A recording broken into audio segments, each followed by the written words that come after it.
உங்க நகையை மீட்டு பெஸ்ட் ரேட்க்கு வாங்கி டிஃபரன்ஸ் அமௌண்ட் கொடுத்துருவாங்க. Call 8880 300 300.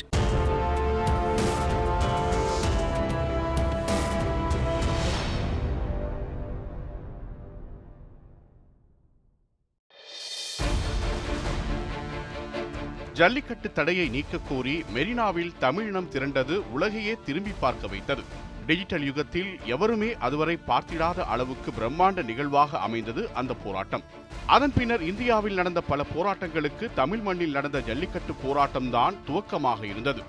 அதைவிட மேலான ஒரு போராட்டமாக இடம் பிடித்து விட்டது தலைநகரை வியாபித்த விவசாயிகளின் போராட்டம். 2020ஆம் ஆண்டில் உலகளாவிய பிரச்சனையாக கொரோனா உருவெடுத்து அனைவரையும் முடக்கி போட்ட போது கொரோனா கூட ஒரு கட்டத்தில் முடிந்துவிடும், ஆனால் வாழ்வாதாரத்தை பாதிக்கும் ஒன்றை ஏற்றுக்கொள்ள மாட்டோம் என போராட்ட களத்தில் குதித்தனர் ஆயிரக்கணக்கான விவசாயிகள். 2 மாதங்களாக டெல்லியின் புறநகர் பகுதியில் பல்லாயிரக்கணக்கான விவசாயிகள் பனி மழை என்று கூட பாராமல் அங்கேயே தங்கி போராட்டத்தில் ஈடுபட்டு வருவது உலகின் கவனத்தை ஈர்த்துள்ளது. வேளாண் சட்டத்தை எதிர்த்தும் பல்வேறு கோரிக்கைகளை வலியுறுத்தியும் பஞ்சாப், ஹரியானா மாநிலங்களைச் சேர்ந்த விவசாயிகள் தொடங்கிய இந்த போராட்டத்திற்கு பிற மாநிலங்களைச் சேர்ந்த விவசாயிகளும் ஆதரவு தெரிவித்தனர். பல மாநிலங்களில் விவசாயிகள் ஆர்ப்பாட்டம், உண்ணாவிரதம், போராட்டம் என பல்வேறு வடிவங்களிலும் போராட்டத்தை முன்னெடுக்கவும் செய்தனர். இப்படி ஒரே நேரத்தில் நாடு முழுவதும் விவசாயிகள் போராட்டத்தில் குதிக்க காரணம் என்ன? விவசாயிகள் முன்வைக்கும் தீர்வு என்ன? 2 மாதங்களாக தங்களின் இன்னுயிரை பொருட்படுத்தாமல் விவசாயிகள் போராட்டம், பேரணி என அரசின் கவனத்தை ஈர்க்க முயல்வது ஏன் என்பது குறித்து சற்று விரிவாகவே பார்க்க வேண்டியிருக்கிறது. மத்தியில் புதிய வேளாண் சட்டங்கள் நிறைவேற்றப்பட போவதாக தகவல் வெளியான போதே அதற்கு எதிராக பஞ்சாப், ஹரியானா மாநிலங்களில் போராட்டங்கள் வெடிக்க ஆரம்பித்தன. ஒருபுறம் கொரோனா விதிகளை காரணம் காட்டி போராட்டத்துக்கு தடை விதிக்கப்பட்ட போது தடையை மீறி போராடுவதை தவிர வேறு வழியில்லை என்ற முடிவுக்கு வந்தனர் விவசாயிகள். முழு அடைப்பு, ரயில் மறியல் என போராட்டங்கள் விஸ்வரூபம் எடுத்தாலும் அதனை மீறி கடந்த செப்டம்பர் மாதத்தில் மத்திய அரசு புதிதாக கொண்டு வந்த 3 வேளாண் சட்ட மசோதாக்களும் நாடாளுமன்றத்தின் 2 அவைகளிலும் நிறைவேறி சட்டமாக்கப்பட்டது. இந்த நிலையில்தான் போராட்டத்தை விரிவுபடுத்தினர் விவசாயிகள். போராட்டத்தின் அடுத்தபடியாக டெல்லி சலோ எனும் முழக்கத்துடன் டெல்லியை நோக்கி நகர ஆரம்பித்தனர் விவசாயிகள். டெல்லி சாலைகளை ஆக்கிரமிக்க தொடங்கினர் பஞ்சாப், ஹரியானா மாநிலங்களின் விவசாயிகள். போராட்டங்களுக்காகவே அறியப்பட்ட டெல்லியின் ராம்லீலா மைதானத்தில் ஒன்று திரண்டு மத்திய அரசை வலியுறுத்த வேண்டும் என்பதுதான் விவசாயிகள் திட்டமாக இருந்தது. ஆனால் அந்த திட்டம் ஈடேறவில்லை. டெல்லிக்குள் நுழைய விடாமல் புறநகரிலேயே விவசாயிகள் தடுத்து நிறுத்தப்பட்டனர். ஆயிரக்கணக்கான விவசாயிகள் டிராக்டர்களுடன் டெல்லியின் புறநகர் பகுதிகளை முற்றுகையிட டெல்லிக்குள் விவசாயிகள் நுழைந்துவிடக் கூடாது என்பதில் குறியாக இருந்தனர் போலீசார். நாளுக்கு நாள் டெல்லியை நோக்கி வரும் விவசாயிகளின் எண்ணிக்கை அதிகரிக்க சாலைகளிலேயே பள்ளங்களை தோண்டி அவர்களை தடுக்கும் முயற்சியில் ஈடுபட்டனர் போலீசார். ஆனால் அவையெல்லாம் களத்தில் நின்ற போராட்டக்காரர்களை தடுத்து நிறுத்திவிடவில்லை. இதனால் தண்ணீரை பீச்சி அடித்தாவது விவசாயிகளை விரட்டும் முடிவுக்கு வந்தனர் போலீசார். ஆனால் தண்ணீரை பீச்சி அடித்தும் கண்ணீர் புகை குண்டுகளை வீசியும் விவசாயிகளை அப்புறப்படுத்த முடியாத நிலையே ஏற்பட்டது. 1 நாள் 2 நாள் என தொடங்கி அடுத்தடுத்த நாட்களும் போராட ஆரம்பித்தனர். எத்தனை நாட்கள் நீடித்தாலும் போராட்டத்திலிருந்து பின்வாங்கக்கூடாது என்கிற உறுதி ஒவ்வொருவர் மனதிலும் ஆழ பதிந்திருந்தது. சாலைகளையும் சாலை ஓரங்களையுமே குடியிருப்புக்கான களமாக மாற்றி கூடாரம் அமைத்து தங்கியவர்கள் ஆயிரக்கணக்கானோர் என்றால் பல்லாயிரக்கணக்கானோர் வெற்றுத்தரையையே இருப்பிடமாக கருதி வானத்தையே கூரையாக எண்ணி இரவை கழித்தனர். தாங்கள் கொண்டு வந்த உணவுப் பொருட்களை வைத்து வீதிகளில் சமைத்து சாப்பிட்டும் படுத்து உறங்கியும் போராட்டத்தை தொடர்ந்தனர். மத்திய அரசு கொண்டு வந்த வேளாண் சட்டம் விவசாயிகளுக்கு நன்மை பயக்கும் சட்டம் என பலரும் கூறி வரும் நிலையில் ஏன் விவசாயிகள் சட்டத்தை எதிர்க்கிறார்கள் என்ற கேள்வி இயல்பாகவே அனைவருக்குள்ளும் சந்தேகத்தை எழுப்பத் தொடங்கியது. இதனால் விவசாயிகளின் போராட்டம் குறித்த செய்திகள் ஊடகங்களையும் ஆக்கிரமித்தன. ஆனால் பாரம்பரியமாக உள்ள கொள்முதல் நடைமுறைகளை தொடர வேண்டும் என்பதே போராட்டத்தில் ஈடுபட்டுள்ள விவசாயிகளின் முக்கிய கோரிக்கையாக இருந்தது. புதிய வேளாண் சட்டங்களை ரத்து செய்ய வேண்டும், சிறப்பு நாடாளுமன்ற கூட்டத்தொடரை உடனடியாக கூட்ட வேண்டும், குறைந்தபட்ச ஆதார விலை மற்றும் பயிர்களை மாநில அரசுகள் கொள்முதல் செய்வதற்கு சட்டப்பூர்வமான உரிமைகளை வழங்க வேண்டும் என கோரிக்கை நீண்டது. மேலும் சுவாமிநாதன் குழுவின் அறிக்கையை அமல்படுத்த வேண்டும், வேளாண் பணிகளுக்கு பயன்படுத்தப்படும் டீசல் விலையை 50% குறைக்க வேண்டும், வைக்கோல்கள் போன்றவற்றை எரிக்கும் போது அபராதம் மற்றும் தண்டனைகள் வழங்கும் நடைமுறையை நீக்க வேண்டும் எனவும், அவ்வாறு எரித்தால் கைதாகும் விவசாயிகளை உடனடியாக விடுவிக்க வேண்டும் என்பன உள்ளிட்ட கோரிக்கைகளையும் முன்வைத்தே விவசாயிகள் போராட்டத்தை முன்னெடுத்தனர். போராடி பார்த்துவிட்டு கலைந்து விடுவார்கள் என்றுதான் முதலில் நினைத்தனர். ஆனால் போராட்டம் அடுத்தடுத்த நாட்களுக்கும் நீள, போராட்டத்தில் ஈடுபட்ட சிலர் உயிரிழந்ததாகவும் தகவல் வெளியாக, உடனே விவசாய சங்கங்களின் பிரதிநிதிகளை பேச்சுவார்த்தைக்கு அழைத்தது மத்திய அரசு. மத்திய வேளாண் துறை அமைச்சர் நரேந்திர சிங் தோமர், ரயில்வே மற்றும் வர்த்தகத்துறை அமைச்சர் பியூஷ் கோயல், வர்த்தகத்துறை இணையமைச்சர் ஷோம் பிரகாஷ் ஆகியோர் முன்னிலையில் நடைபெற்ற பேச்சுவார்த்தையில் விவசாய சங்கங்களைச் சேர்ந்த தலைவர்கள் 36 பேர் பங்கேற்றனர். சுமார் 3 மணி நேரம் நடைபெற்ற பேச்சுவார்த்தை எந்த முடிவும் எட்டப்படாமல் முடிவடைந்தது. விவசாயிகளின் கோரிக்கை தொடர்பாக பரிசீலிக்க ஒரு கமிட்டியை அமைப்பது என்று அமைச்சர்கள் தெரிவித்த யோசனையை விவசாய பிரதிநிதிகள் ஏற்கவில்லை. தங்கள் கோரிக்கைகளை உடனடியாக நிறைவேற்ற வேண்டும் என வலியுறுத்திய அதே நேரத்தில் பேச்சுவார்த்தை பலனளிக்காததால் போராட்டம் மேலும் வலுவடைந்தது. வெளி மாநிலங்களிலிருந்து ஆதரவு குரல்கள் வெளிப்பட்டதைப் போலவே வெளிநாட்டிலிருந்தும் ஆதரவு குரல்கள் எழ ஆரம்பித்தன. அந்த வகையில் அயல் நாட்டிலிருந்து முதன்முறையாக ஆதரவு குரல் எழுப்பியவர் கனடாவின் பிரதமர் ஜஸ்டின் ட்ரூடோ தான். 2020 நவம்பர் 30 கனடாவில் சீக்கியர்கள் பங்கேற்ற நிகழ்ச்சி ஒன்றில் பேசிய அவர், இந்தியாவில் அமைதியான வழியில் போராடுபவர்களின் உரிமைகளை பாதுகாக்க கனடா எப்போதும் துணை நிற்கும் என்றார். அவரது கருத்துக்கு கண்டனம் தெரிவித்த மத்திய அரசு, இந்தியாவின் உள்நாட்டு விவகாரங்களில் தலையிட வேண்டாம் என கூறி கனடா தூதரை நேரில் அழைத்து கண்டனத்தை பதிவு செய்தது மத்திய அரசு. டெல்லியில் நடைபெற்ற விவசாயிகளின் போராட்டம் டிசம்பர் 8 முக்கிய கட்டத்தை அடைந்தது. விவசாய சங்கங்கள், எதிர்க்கட்சிகள் ஒன்றிணைந்து நாடு தழுவிய அளவில் முழு அடைப்பு போராட்டத்தை மேற்கொள்ள சாலை மறியல், ரயில் மறியல் என போராட்டம் அனலை கிளப்பியது. தமிழகத்தில் திமுக, காங்கிரஸ் கூட்டணி கட்சிகள், மக்கள் நீதி மய்யம், ஆம் ஆத்மி உள்ளிட்ட கட்சிகள் முழு அடைப்பு போராட்டத்தில் பங்கேற்றன. பல்வேறு தொழிற்சங்கங்கள், விவசாய சங்கங்கள் டெல்லியில் போராடும் விவசாயிகளுக்கு ஆதரவு தெரிவித்தனர். வேளாண் சட்டத்தை எதிர்ப்பவர்களின் அழுத்தமான குரலாக இந்த முழு அடைப்பு போராட்டம் பதிவானது. அதே நேரம் வேளாண் சட்டங்கள் விவசாயிகளுக்கான வரப்பிரசாதம் என்றும், இதனால் விவசாயிகளுக்கு துளியும் தீமை நிகழாது எனவும் பாஜகவினர் முழக்கங்களை எழுப்பினர்.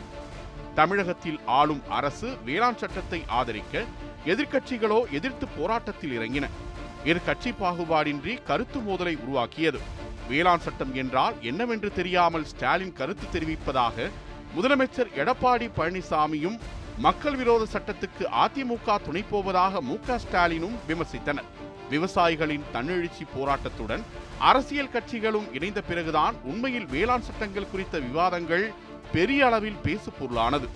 அது தொடர்பான கருத்துக்கள் வெவ்வேறு வடிவங்களில் மக்கள் மத்தியில் கொண்டு சேர்க்கப்பட்டன. வேளாண் சட்டத்தின்படி விலை நிர்ணயத்தில் உள்ள நிச்சயமற்ற தன்மையால் விவசாயிகள் பாதிக்கப்படுவதை தடுக்க முடியும் என்று கூறிய மத்திய அரசு, விலை உறுதிக்கான விவசாயிகள் ஒப்பந்தம் மற்றும் பண்ணை சேவை சட்டங்களின் மூலம் விவசாயிகளுக்கு நலம் பயக்க முடியும் என்றும் தெரிவித்தது.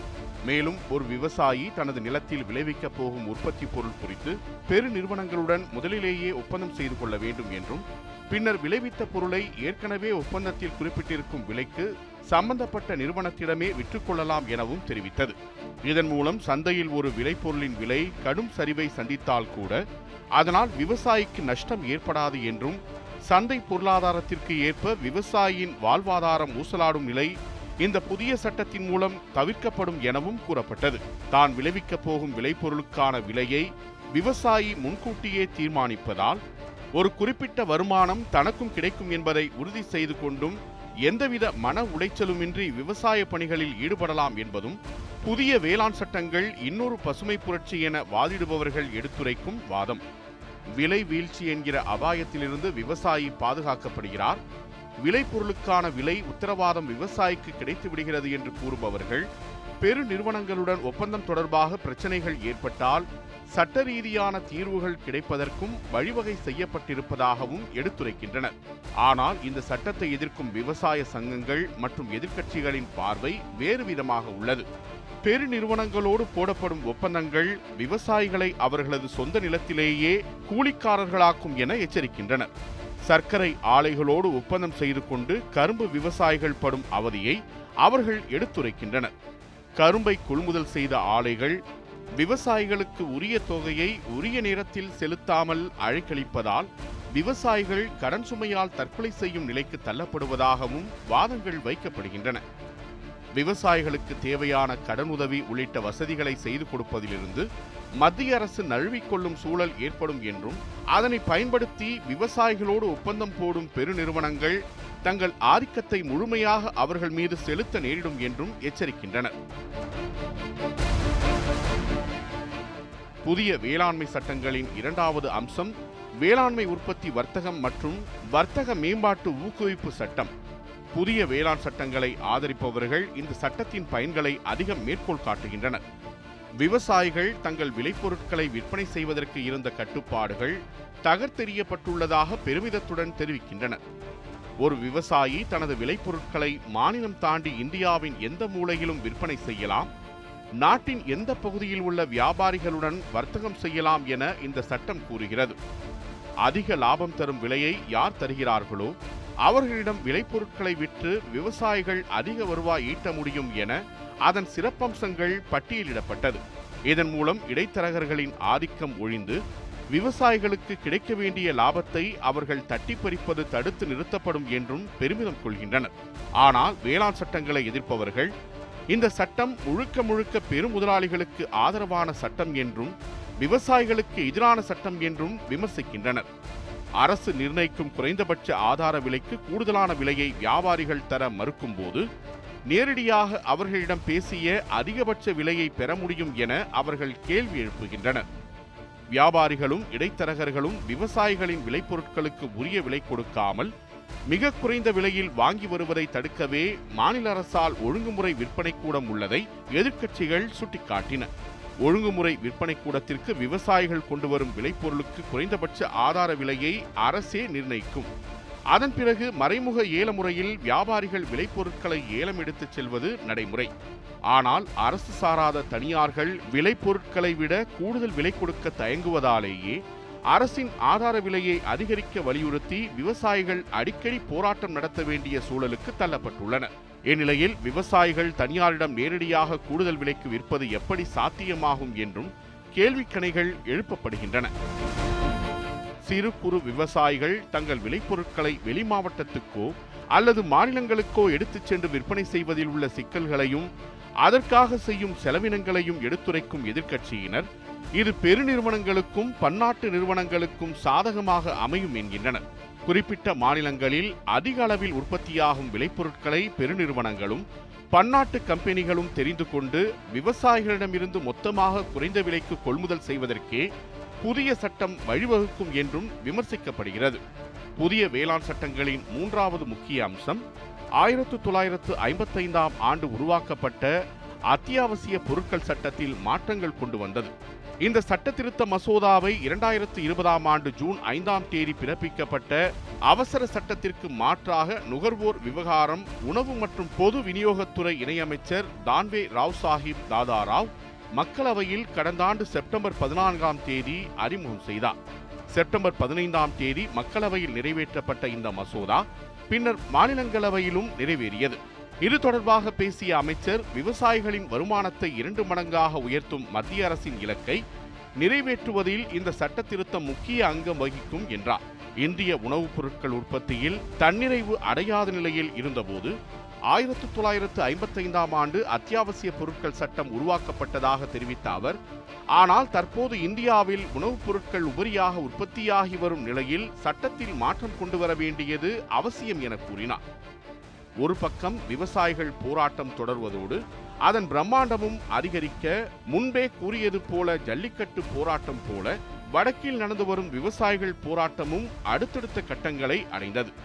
இந்த ஒப்பீட்டில் கவனிக்கப்பட வேண்டிய ஒன்று, கடந்த 2 மாதங்களில் வந்த அனைத்து பண்டிகைகளையும் விவசாயிகள் போராட்ட களத்தில் தான் கொண்டாடினர். போராட்டத்தில் அதிகமாக சீக்கியர்கள் உள்ள நிலையில் அவர்களின் முக்கிய பண்டிகையின் ஒன்றான குரு பிராப் பண்டிகையும் போராட்ட களத்தில் கொண்டாடப்பட்டது. அதற்காக தற்காலிக குருத்வாராக்கள் அமைக்கப்பட்டன. மத்திய அரசு சார்பில் நடத்தப்பட்ட அனைத்து கட்ட பேச்சுவார்த்தையும் தோல்வியிலேயே முடிந்தது. ஒரு பக்கம் பேச்சுவார்த்தை, ஒரு பக்கம் கடும் குளிரையும் பொருட்படுத்தாமல் போராட்டம், இன்னொரு பக்கம் போராட்டத்துக்கு பெருகிய ஆதரவு என அனைத்தும் எல்லை மீறி போவதை உணர்ந்த உச்சநீதிமன்றம் இது தொடர்பான வழக்கை உடனடியாக விசாரிக்க ஆரம்பித்தது. இதனை அடுத்தே வேளாண் சட்டங்களை மத்திய அரசு நிறுத்தி வைக்காவிட்டால் நாங்கள் நிறுத்தி வைப்போம் என்றும் இந்த சட்டத்தை அமல்படுத்த ஏன் அவசரப்பட வேண்டும் என்றும் பல்வேறு கேள்விகளை எழுப்பியது உச்சநீதிமன்றம். அத்துடன் போராட்டத்தில் கலந்து கொண்டவர்களில் சிலர் தற்கொலை செய்ததும் நீதிமன்ற கண்டன குரல் எழுப்ப காரணமானது. யாரின் கைகளிலும் இரத்தக்கரை படிவதை நாங்கள் விரும்பவில்லை என்றும் சட்டத்தை நிறுத்தி வைக்க மத்திய அரசு விரும்பாவிட்டால் நாங்கள் சட்டத்தை நிறுத்தி வைப்போம் என்றும் உச்சநீதிமன்ற நீதிபதி பாப்டே அமர்வு எச்சரித்தது. இதனைத் தொடர்ந்தே வேளாண் திருத்த சட்டங்கள் குறித்து ஆலோசனை நடத்த குழு அமைத்ததுடன் அடுத்த அறிவிப்பு வரும் வரை இடைக்கால தடை விதித்து ஆணை பிறப்பித்தது உச்சநீதிமன்றம். நீதிமன்றத்தின் உத்தரவுக்கு பல்வேறு தரப்பினரும் ஆதரவு தெரிவித்தாலும் விவசாயிகளுக்கு அது போதுமானதாக இருக்கவில்லை என்றே சொல்ல வேண்டும். ஆகையால் தான் குடியரசு தினத்தன்று டிராக்டர் பேரணி நடத்த உள்ளதாக அறிவித்தனர். இதற்காக பஞ்சாப், ஹரியானா மாநிலங்களைச் சேர்ந்த ஒவ்வொரு கிராமத்திலிருந்தும் குறைந்தது 10 டிராக்டர்களாவது டெல்லிக்கு வர வேண்டும் என்று விவசாயிகள் கோரிக்கை விடுத்தனர். நீதிமன்ற நடவடிக்கை, அடுத்து வரும் கூட்டத்தொடர் ஆகியவைகளின் எதிரொலியாக அடுத்த 1.5 ஆண்டுகளுக்கு சட்டங்களை நடைமுறைப்படுத்தாமல் நிறுத்தி வைப்பதாக மத்திய அரசு தெரிவித்தது. ஒரு பக்கம் குடியரசு தினத்துக்கான ஏற்பாடு, மற்றொரு பக்கம் புறவழிச்சாலையில் மட்டும் டிராக்டர் பேரணி நடத்த டெல்லி போலீசார் அனுமதி. என்ன நடக்குமோ என அனைவரும் அச்சம் அடைந்தது போலவே குடியரசு தின விழாவில் தேசிய கொடி ஏற்றப்பட்ட சில மணி நேரத்தில் டெல்லியில் போராட்டம் வெடித்தது. குடியரசு தினத்தன்று விவசாயிகளின் டிராக்டர் போராட்டத்துக்கு தடை விதிக்க வேண்டும் என்ற மத்திய அரசின் கோரிக்கையை நீதிமன்றம் நிராகரிக்க சிங்கு, திக்ரி குந்த்லி, காஜிப்பூர் பல்வால், ரேவாசான் ஆகிய எல்லைப் பகுதிகளில் டிராக்டர்கள் பேரணி தொடங்கியது. போலீசார், குதிரைப்படை வீரர்கள் என ஒவ்வொரு குழுவாக போராட்டக்காரர்களை அப்புறப்படுத்தும் பணியில் ஈடுபட ஆரம்பித்தது. போராட்டக்காரர்கள் டெல்லியை முற்றுகையிட ஆரம்பிக்க தடியடியை தொடங்கியது காவல்துறை. கண்ணீர் புகை குண்டு வீச்சு, தடியடி, தாக்குதல் என குடியரசு தினம் வரலாறு காணாத வன்முறை களமாக டெல்லியை காட்சிப்படுத்த போராட்டத்தில் ஒருவர் உயிரிழந்ததாக தகவல் வெளியானது. இதனால் விமான நிலையம், ரயில் நிலையம், நாடாளுமன்ற வளாகம் உட்பட டெல்லியின் அனைத்து பகுதிகளிலும் பாதுகாப்பு பலப்படுத்தப்பட்டது. அமைதி வழியில் போராடிய விவசாயிகளின் கோரிக்கைக்கு செவிசாய்க்காததே வன்முறைக்கு காரணம் என்று எதிர்க்கட்சிகள் குற்றம் சாட்டின. போராட்டத்தில் தேசிய கொடி அவமதிக்கப்பட்டதாக பாஜகவினர் கருத்து தெரிவித்தனர். சில அரசியல் கட்சிகள் வன்முறையை தூண்டிவிடுவதாகவும் குற்றம் சாட்டினர்.